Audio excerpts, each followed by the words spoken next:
to click on the subscribe button and tap on the bell icon to get notified. নমস্কার, কৃষ্ণাস ক্যালাইডোস্কোপে আপনাদের সকলকে স্বাগত জানাই।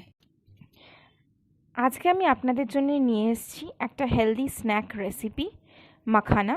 এটাকে লোটাস সিডও বলে। এটা খুব হেলদি একটা স্ন্যাক অল্টারনেটিভ। এই রেসিপিটা বানাতে আমাদের লাগবে মাখানা আর ঘি। আমাদের যখন মাঝে মাঝে কিছু স্ন্যাক্স খেতে ইচ্ছে করে তখন যদি আমরা আনহেলদি চিপস বা পপকর্ন না খেয়ে এই মাখানাটা খাই তাহলে সেটা খুব হেলদি আর নিউট্রিশিয়াস আর শরীরের জন্যও ভালো হবে।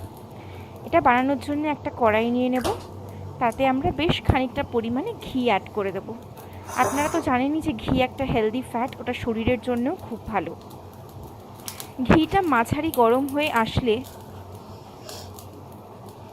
আমরা গ্যাসের ফ্লেমটা মিডিয়াম টু লোয়ের মাঝখানে রেখে তার মধ্যে মাখানাটা অ্যাড করে দেব। এবার এখানে একটা কথা বলার আছে, মাখানাগুলো ভাজার সময় আমরা সবটা একসাথে দিয়ে দেব না, মাখানাগুলোকে ব্যাচ বাই ব্যাচ ভাজব। মানে অল্প অল্প করে মাখানা দিয়ে সেটাকে ভেজে তুলে নেব। মাখানাটাকে আমাদের অনবরত নাড়িয়ে যেতে হবে।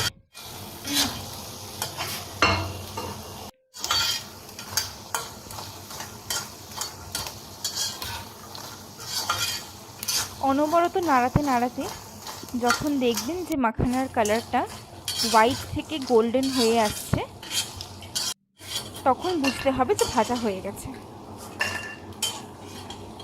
তারপরে মাখানাগুলোকে আমরা একটা প্লেটের মধ্যে তুলে নেব। এরকম একইভাবে আমরা পুরো মাখানাটা ব্যাচ বাই ব্যাচ করে ভেজে নেব, মানে অল্প অল্প করে ভেজে নেব। মাখানাটা ভাজার সময় মনে রাখতে হবে ফ্লেমটা মিডিয়াম থেকে হাইয়ের মধ্যে থাকবে আর অনবরত নেড়ে নেড়ে মাখানাগুলো গোল্ডেন ব্রাউন করে ভেজে নিতে হবে। এরকম করে আমি সমস্ত মাখানা ভেজে নিয়েছি। মাখানা ভাজার পর আমরা একবার হাত দিয়ে ভেঙে দেখে নেব একটা কুড়মুড়ে আওয়াজ আসছে কিনা। যদি ওটা আসে তাহলে বুঝে নেবেন যে মাখানাটা খুব ভালো ভাজা হয়েছে। এবার অল্প কিছুটা মাখানা একটা বাটিতে নিয়ে তার মধ্যে আমি অ্যাড করছি স্বাদ পরিমাণে নুন, হাফ টিস্পুন গোলমরিচের গুঁড়ো আর হাফ টিস্পুন চাট মশলা দিয়ে সমস্তটা আমি ভালো করে মাখানার সাথে মিশিয়ে নেব।